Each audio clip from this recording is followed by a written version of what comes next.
وإياك نستعين الصراط المستقيم صراط الذين أنعمت عليهم غير المغضوب عليهم ولا الضالين ثم إلى أرواح جميع أهل القبور من المسلمين والمسلمات والمؤمنين والمؤمنات من مشارق الأرض إلى مغاربها خصوصا أهل القبور من جهة آبائنا وأمهاتنا وأجدادنا وجداتنا ومشايخنا ومشايخ مشايخنا وأساتذتنا وأساتذة أساتذتنا ومعلمينا خصوصا لمصنف هذا الكتاب Syekh Salim bin Samir wa khususan Syekh Nawawi Al-Bantani. Al-Fatihah.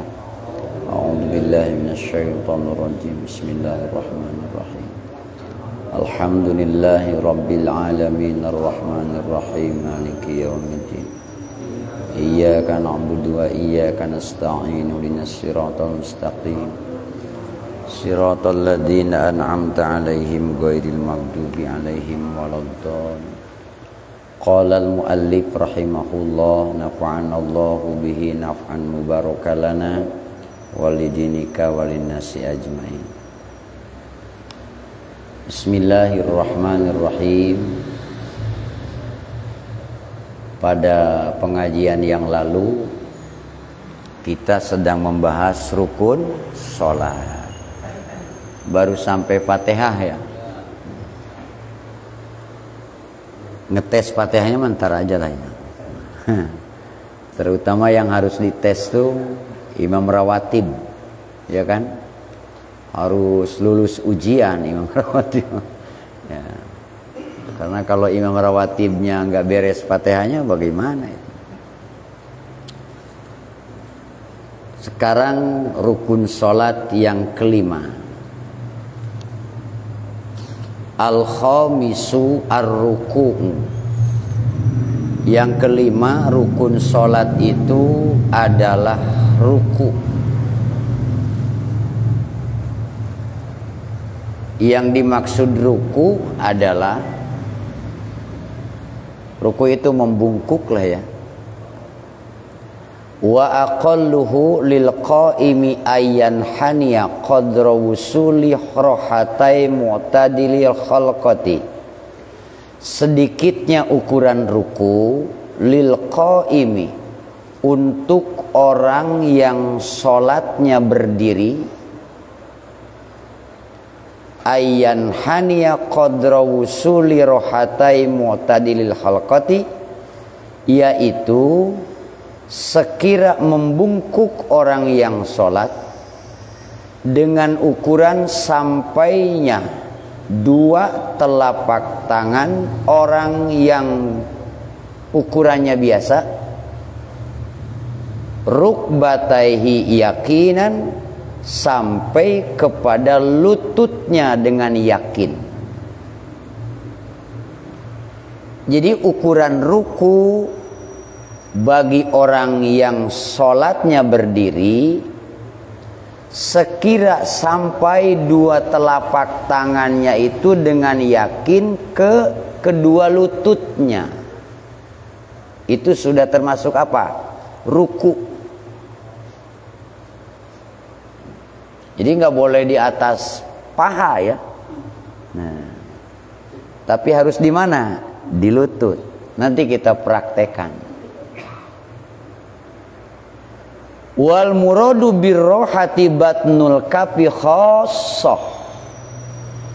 Yang dimaksud telapak tangan itu adalah telapak tangan khusus. Ini nih telapak tangan.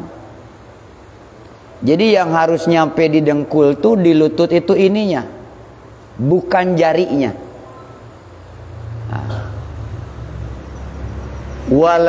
Walayuktafa biwusulil asabi'i, tidak termasuk ruku, tidak cukup kalau yang nyampe lutut itu hanya jarinya saja, tidak dengan telapak tangan. Nah, udah kegambar ya? Ini mah kudu praktek ya. Nah, kelihatan lutut saya nih. Ini telapak tangan nih. Ini lutut jangan dibuka lah ya. Nah, lutut, dengkul.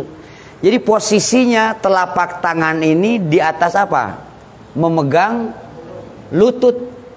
Tuh, segini. Kalau posisinya begini, jarinya nyampe ke lutut, tapi telapaknya di atas lutut. Itu belum termasuk apa? Ruku. Jelas nomor 1 jelas ya? Nah. Udah apa ya sholat tiap hari, masa nggak apa?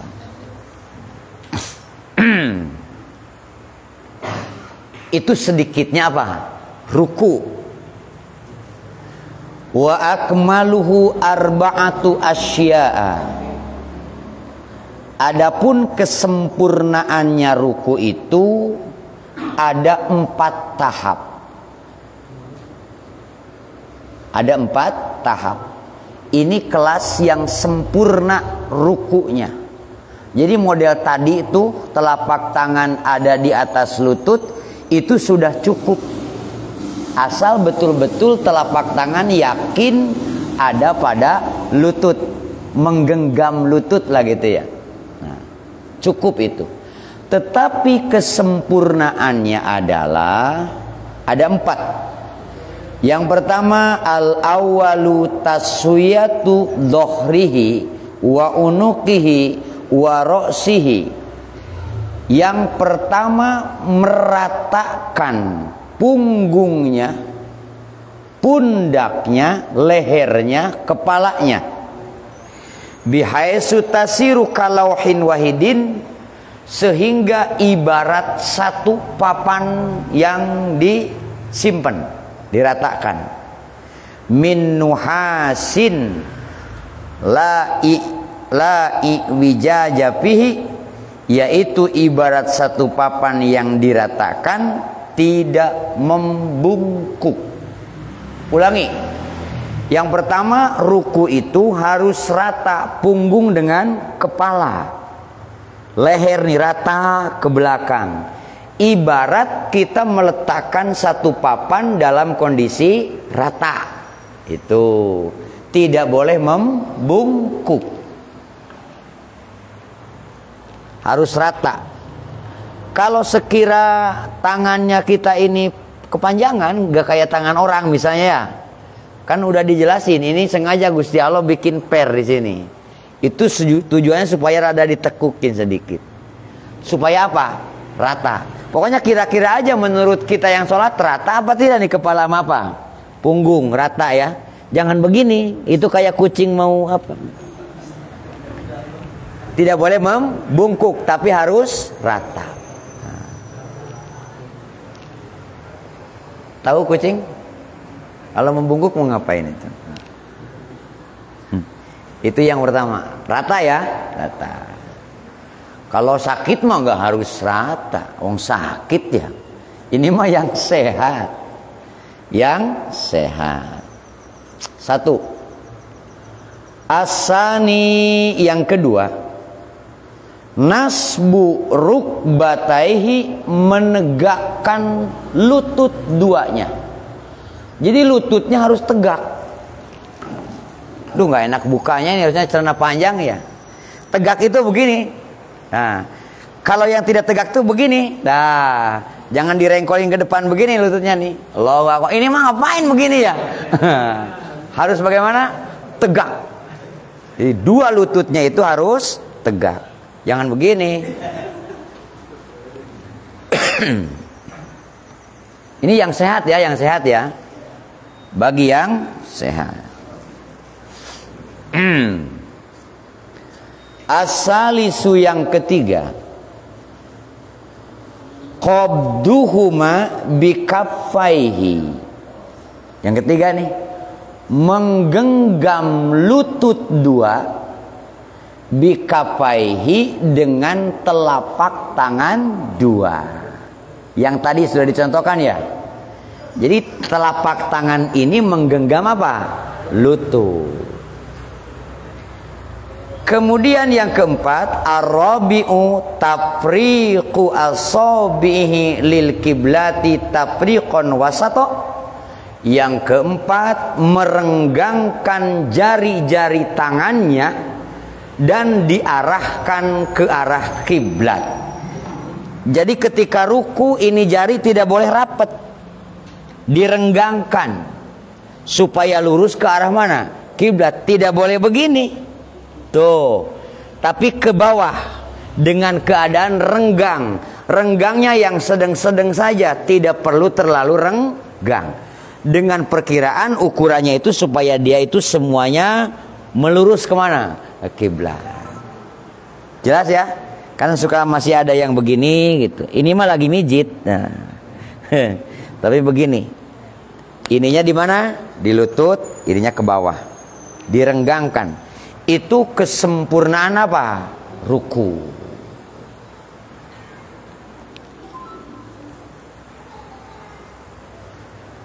Bagi orang yang berdiri sholatnya. Bagaimana yang duduk? Sewaktu-waktu kan bisa terjadi kepada kita. Tiba-tiba sakit. Atau sehat juga sholat sunat pingin sambil duduk. Bagaimana rukunya? Ammal qa'idu, adapun orang yang sholatnya sambil duduk, fa'aqalluhu fi haqqihi muhadzatu jabhatihi amama rukbataihi, yaitu dia membungkukkan badannya dengan sekira mensejajarkan dahinya dengan lututnya. Jadi begini ya, kan sholatnya begini nih. Salatnya begini kan, orang duduk, Allahu Akbar kan begitu ya. Ketika dia ruku itu sejajarkan saja ini nih, dahi dengan apa? Lutut. Allahu Akbar tuh, cukup tuh segitu. Tidak usah terlalu kemana? Ke depan. Cukup yang penting kita kalau tadi tegak, kita menjadi sejajar antara dahi dengan lutut. Allahu Akbar. Tidak perlu terlalu ke depan. Itu sudah termasuk apa? Ruku bagi yang sholatnya sambil duduk. Wa akmaluhu muhadzatuha mahala sujudihi min ghairi mumasatin. Adapun sempurnanya, tadi kan sedikitnya tuh. Sempurnanya itu dia mencondongkan badannya sekira ia itu lurus, ya? Lurus dengan tempat sujudnya, tetapi tidak bersentuhan dengan tempat sujud. Kalau tadi yang pertama cuma segini, itu sedikitnya. Sempurnanya adalah seperti ini, Allahu Akbar. Nah, ruku. Artinya apa namanya? Dahi kita bisa lurus dengan tempat sujud, tapi tidak boleh nempel di tempat sujud. Kenapa tidak boleh? Wa ila kana sujudan la ruku'an, karena kalau ini nempel berarti namanya apa? Sujud, bukan ruku. Paham ya? Nah, boleh dipraktekkan sholat sunat nanti di rumah sambil duduk. Malam-malam tahajud nih, pingin nyoba di antara rokaat itu sambil apa? Duduk. Yang belum witir misalnya, nanti di rumah bangun itu tahajud terus witir sambil duduk. Seperti itu rukunya. Boleh dicoba, boleh ngamalin ilmu ya. Jangan tahu tapi tidak dipakai ya. Kalau tahu harus dipakai. Tapi kalau kalau orang sehat jangan sholat sambil duduk. Sholat fardu. Kalau sholat sunat boleh. Wa'lam,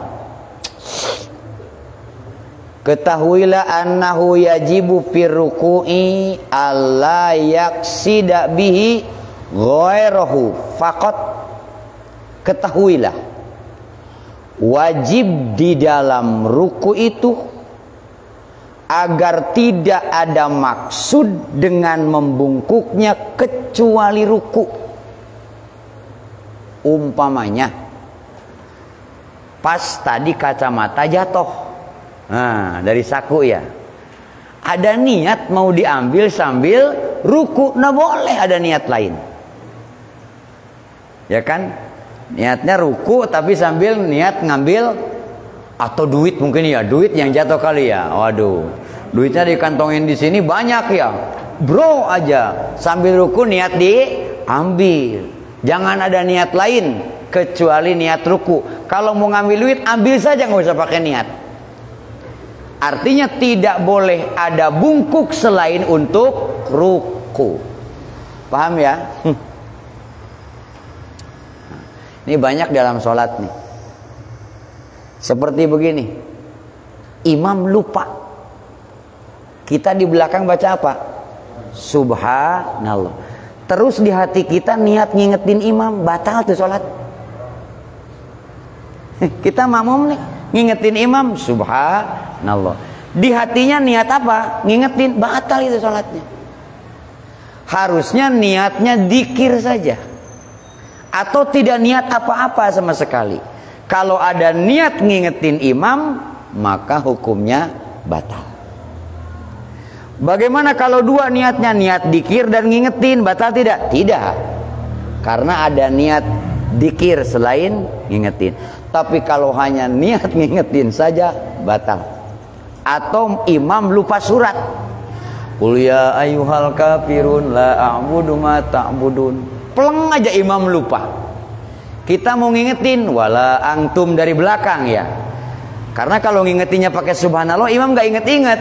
Maka ngingetinnya pakai ayat wala antum abiduna ma'abud gitu misalnya. Tapi niatnya apa? Ngingetin, batal itu.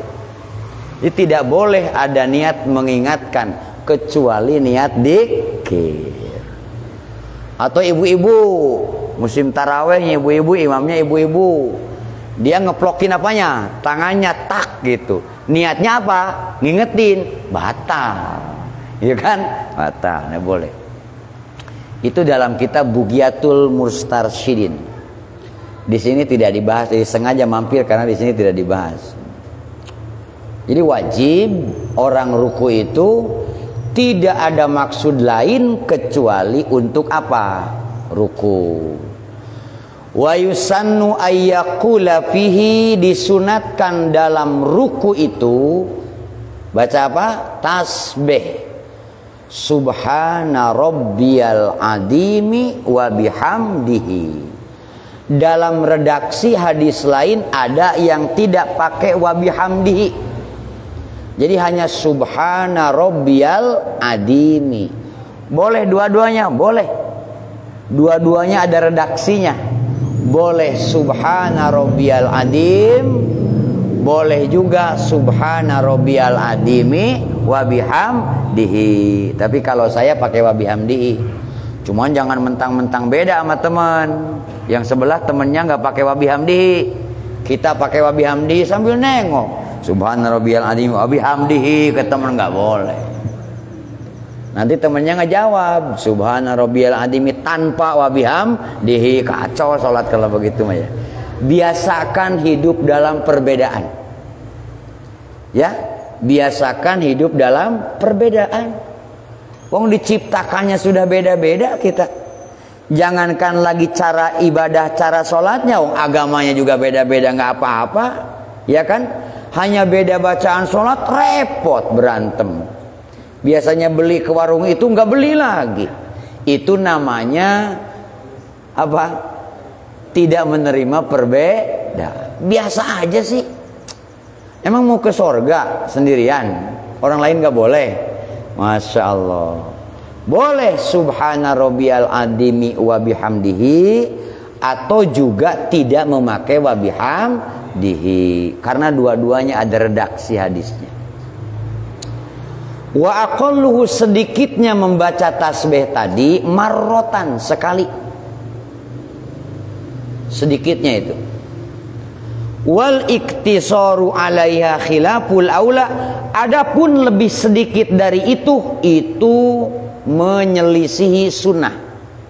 Misalnya hanya subhanallah gitu, kurang daripada kalimat yang diajarkan Rasul. Rasul mengajarkannya subhana rabbiyal adimi, atau dilangsungkan apa? Wa bihamdi. Kemudian kita hanya membaca subhanallah. Batal sholatnya? Tidak. Tetapi dia menyelisihi sunnah. Disebutnya khilaful aula. Paling sedikit berapa? 1 kali subhana rabbiyal azimi wa bihamdihi. Wa ya'til imamu bisalasi, dan hendaklah imam itu membacanya 3 kali. Kalau di sini mah samalah imam sama makmum ya 3 kali ya. Masa pelit-pelit banget sih. Kecuali makmum yang ketinggalan imam. Saya sering sholat ketinggalan. Saya baru iyyaka na'budu wa iyyaka nasta'in, imam sudah ruku. Sedangkan kita wajib menyelesaikan Fatihah. Baru nyampe di ruku, kita baru baca sekali, imam sudah i'tidal, maka kita bacanya 1 kali. Kenapa? Karena kalau ketinggalan 2 rukun batal sholat kita.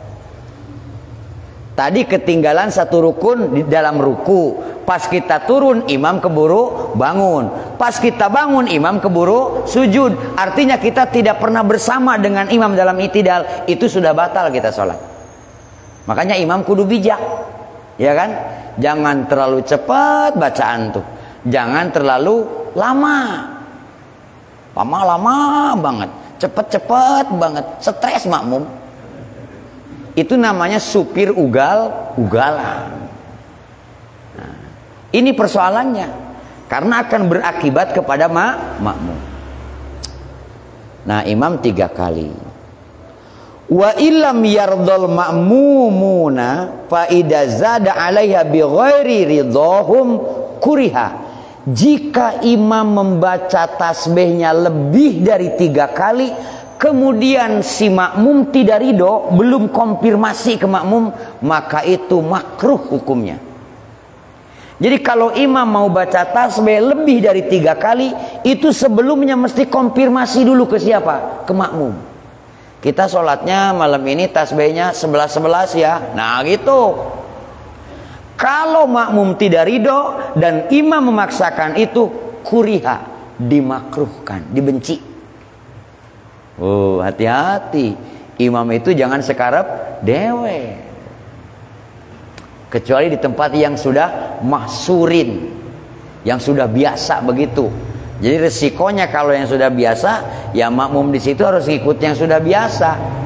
Contoh, kita sholat di Masjidil Haram, itu baca suratnya 1 ain.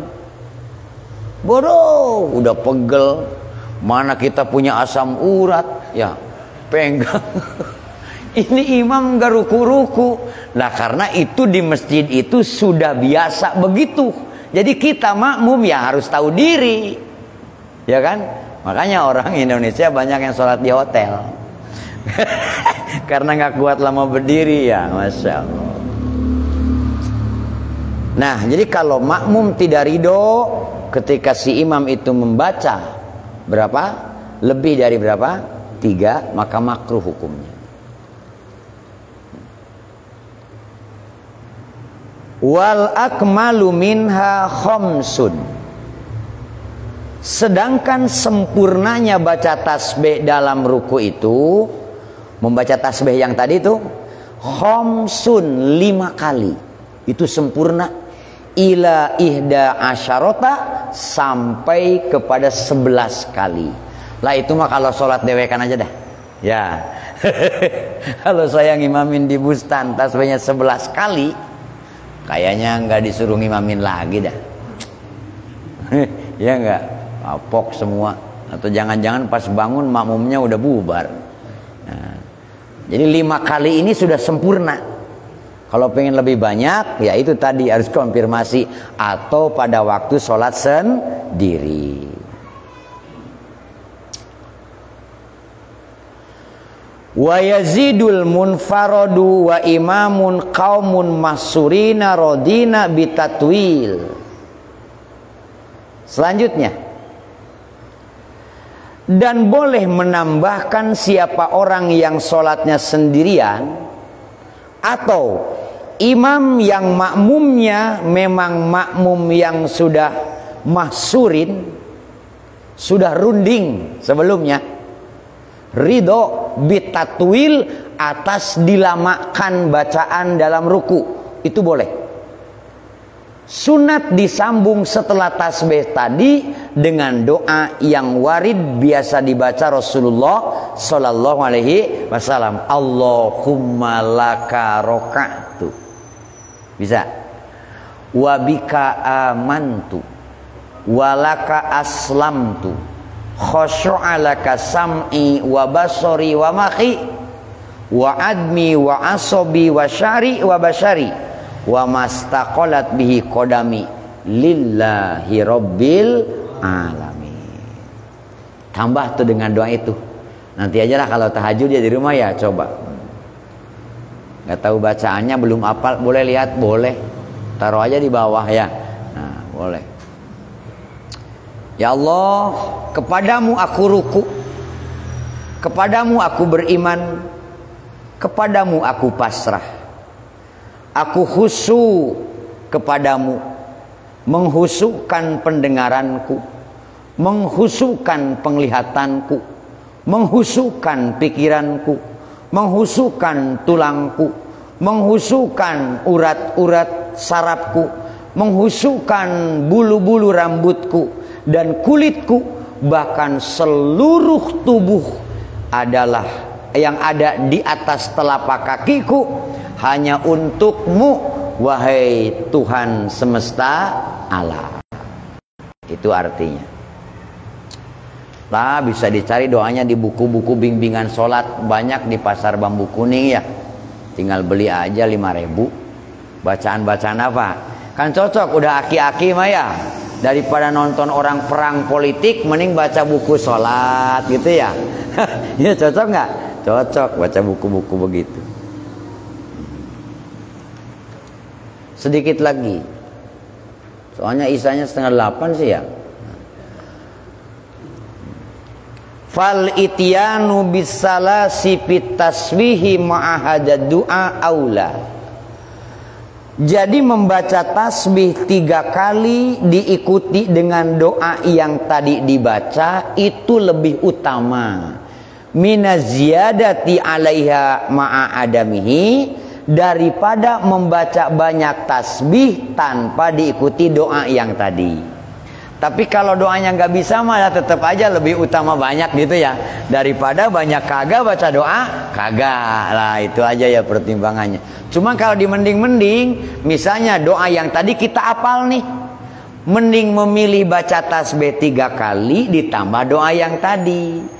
Tapi kalau kita tidak hafal doanya, maka lebih baik tasbihnya aja yang ditambah. Biasanya 3 jadi 5, atau jadi 7, jadi 9, atau 11. Jangan lebih dari 11, sebab menyelisihi sunnah Rasulullah Sallallahu Alaihi Wasallam. Wafil masobihi, dikatakan dalam kitab Masobih. Qala Anasun, berkata Anas. Anas ini sahabat Rasulullah Sallallahu Alaihi Wasallam. Kalau sekarang mah sekjen, ya. Ya. Nah, karena Rasulullah Sallallahu Alaihi Wasallam, bukti Rasulullah itu yuksiru ayyaqula fi ruku'ihi wa sujudihi. Rasul itu memperbanyak bacaan dalam ruku dan sujudnya dengan doa atau tasbih subhanaka Allahumma rabbana wa bihamdika Allahumma gfirli. Ini sering banyak dibaca oleh Rasulullah Sallallahu Alaihi Wasallam. Sama-sama subhanaka Allahumma rabbana wa bihamdika Allahumma gfirli. Apal ya? Kalau nggak apal nanti videonya aja tonton. Ya kan? Sengaja biar gampang nontonnya. Nyatet itu paling males. Dulu itu kalau ngaji bawa pensil sama buku ya, biar bisa nyatet. Sekarang udah percayanya ke handphone. Males, pada nulis tuh males ya. Males ya, udahlah. Yang penting dipelajari. Wa an Aisyah anna Rasulullah sallallahu alaihi wasallam, dan hadis diriwayatkan oleh Siti Aisyah radhiyallahu anha bahwasanya Rasulullah sallallahu alaihi wasallam kana yaqulu fi ruku'i wa sujudihi, Rasul itu suka membaca dalam ruku dan sujudnya, subuhun kudusun rabbul malaikati warru. Lebih gampang ini mah ya, karena sering ketemu bulan Ramadan. Subuhun kudusun rabbul malaikati warru. Habis baca tasbih yang tadi itu, Rasul baca itu.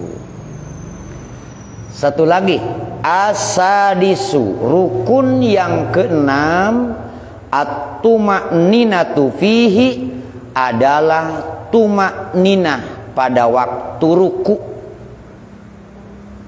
Apa itu tuma'ninah? Tuma'ninah itu fala taqumu ziyadatul huwi maqamat tuma'ninati. Orang tidak boleh bangun dari rukunya sebelum dia betul-betul diam sekujur tubuhnya dalam keadaan ruku. Contoh lagi, kalau nggak dicontohin, ya namanya kadang-kadang lupa ya. Ini contoh yang tumanina. Allahu Akbar, celak, diam dia tuh, itu namanya tumanina. Kalau yang tidak tumanina, Allahu Akbar, sami Allahu liman hamidah, itu tidak tuma. Kalau tarawih begitu tidak sah. Harus ada diam. Allahu Akbar, celak, diam tuh. Baru sami Allahu liman hamidah. Terutama dalam kesempurnaannya itu, dari bacaan ke baca takbir itu harus jeda. Contoh, misalnya dalam ruku 3 kali, subhana rabbiyal azimi wa bihamdihi, subhana rabbiyal azimi wa bihamdihi, subhana rabbiyal azimi wa bihamdihi, sami Allah. Salah tuh. Karena dia tidak jeda dari bacaan tasbih ke sami Allah. Harusnya subhana rabbiyal azimi wa bihamdihi, baru dia diam sejenak, sami Allahu liman hamidah. Mau kemana sih buru-buru amat sholat? Ya, santai aja ya. Enakan santai sholat. Kan Allah itu kekasih. Allah itu yang dicintai kan? Yang memberikan rizki, memberikan hidup. Biasanya kalau kekasih itu pingin bertemu terus dengan kekasihnya. Nyaris hamba tidak mau lepas darimu ya Allah, gitu. Kan kalau bikin surat ke pacar juga begitu. Aku akan terus selamanya dengan engkau, takkan kubiarkan satu detik pun aku jauh darimu. Coba ke Allah begitunya tuh. Artinya orang yang sudah mencintai Allah, dia akan semakin betah lama dalam beribadah. Paham ya? Itu yang dimaksud tuma'ninah. Itu ma'ina itu la taqumu ziyadatul huwi maqamat tuma'ninati. Tidak boleh berdiri dia menambahi gerakan turun, tidak dapat mengartikan tuma'ninah karena masih bergerak. Dia harus terdiam, itu namanya tuma'ninah. Wa aqalluha, adapun sedikitnya tumanina antastaqiru a'dauhu raqian. Sedikitnya tumanina itu sekira diam seluruh tubuhnya raqian dalam keadaan ruku. Bihaisu yanfasilu rabbuhu anhuwi, sekira dia terdiam, terpisah daripada turun menuju ruku, diam dalam ruku, dan menuju bangkit dari ruku. Itu sedikitnya tuma'ninah. Udah jam 9 ya. Udah segitu aja. Saya kan ngaji kedua kalinya nih. Tadi ngos-ngosan dari Kemayoran, macet-macetan pula ya. Mudah-mudahan sedikit juga manfaat. Ibadah kita semakin berkualitas. Yang sudah diterima oleh Allah, kekurangannya diampuni, dan yang belum, semoga kita diberikan kemampuan untuk melaksanakannya. Rabbana atina fid dunya hasanah wa fil akhirati hasanah wa qina azabannar. Wassalamualaikum warahmatullahi wabarakatuh.